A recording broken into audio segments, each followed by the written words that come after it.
Hello again, everyone. In this technical analysis of the stock market video, I call it highly uncertain because that's exactly what Jerome Powell, the chairman of the Federal Reserve, said this last week.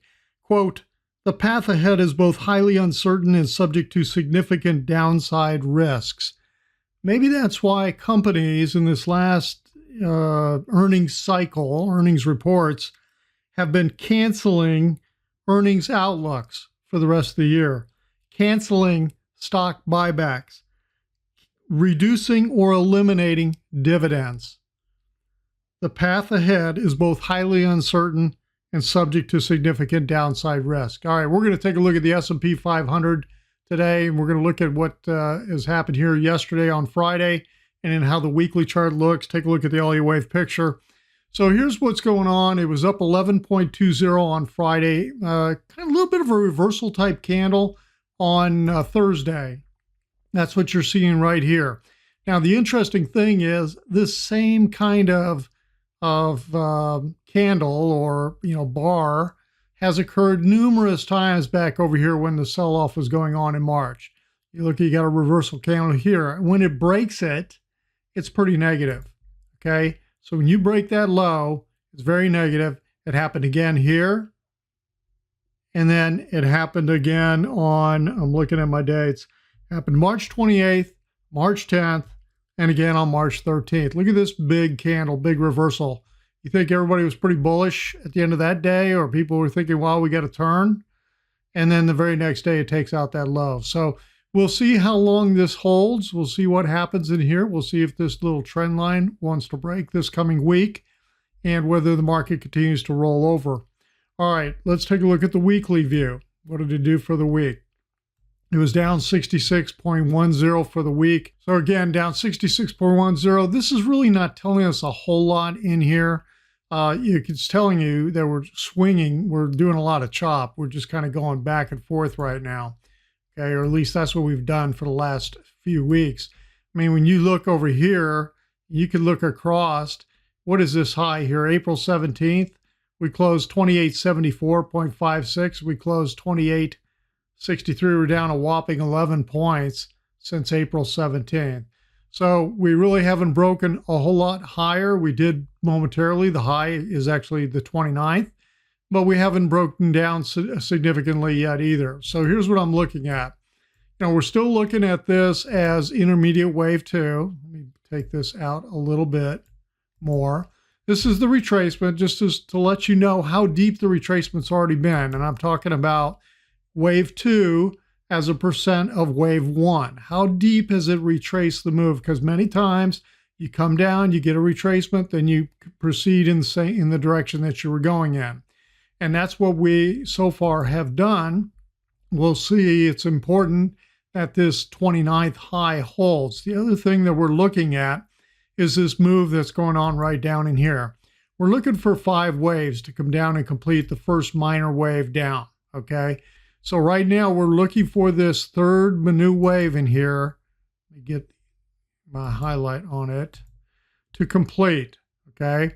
Now, the caution is, if we continue to push higher in here and we take out the May 12th high, the high for last week, then there's the possibility that something else is going on. Let me get rid of this for a minute.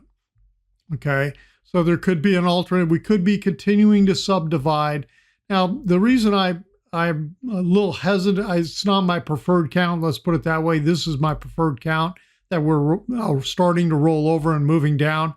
It's because of the weak breadth. It's because of the deep retracement. There's many, many things that we're looking at. And speaking of breadth, I want to bring that in right now since I'm thinking about it. Okay, I've talked about this in a video before, but here's what the data is that I'm looking at. Okay, since the March 23rd low, what I've done is I've identified every positive day that we had. And then we, each one of these, we're looking at segments. Like here's the first segment up. We had 4 positive days. And we had a sell-off, and here was the low. And we had several positive days up into this high.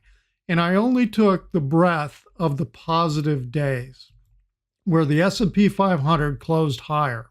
Then I said, what's the average of those moves?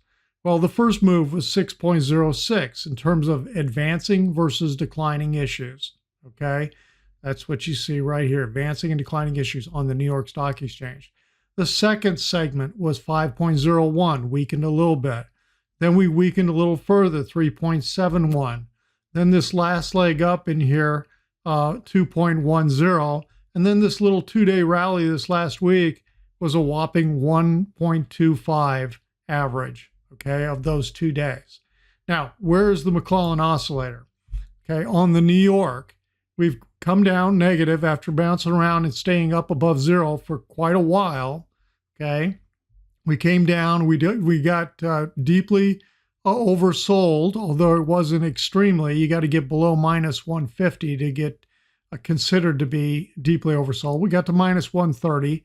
Now we've bounced back a little bit. The reading is minus 68, so we're slightly oversold. Now over on the NASDAQ, look how it stayed above zero for the whole time since that March 23rd low. So what I'm looking at here's March 23rd, minus 137, I'm sorry. If you go up, the very next reading, March 24th, is a positive 27. So what this is telling you is this last week, we broke below zero, the zero line, became negative again for the first time since March 23rd. So it could be a sign that the NASDAQ, which has been super strong, the NASDAQ and the NASDAQ 100, is finally starting to break down and roll over. We'll see. We'll see if we get that this week or not. Okay, so that's the picture here on the SPX. Here's what we're looking for. Let me see if there's something else I wanted to say about that. No, I think that covers it. Let's take a look at the high yield bond fund. We've talked about this before too, how we had this big snapback. This was the day the Fed said, "Oh, hey, we're going to buy, junk bond type of debt."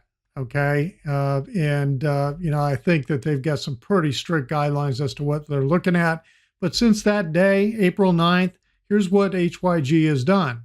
That's just the total opposite direction of where the market's been going. Okay. So it's been drifting off, still signaling risk off. On Friday, it was up 11 cents. Okay. And then the last thing I want to look at today is the DAX. See what's happening over in Europe. Okay. So here is the DAX. I want to look at this view.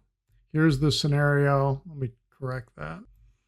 Okay, finally got that little taken care of, a little bit out of alignment in there. So anyway, the DAX is acting very similar to the U.S. indices. Okay, very strong wave one down, wave two pullback in here. And it also looks like it is rolling over. We got the same caveat that we've got in here. If we start to come back up, take out this high of this last week, then we got to be sensitive and aware that something else could be going on.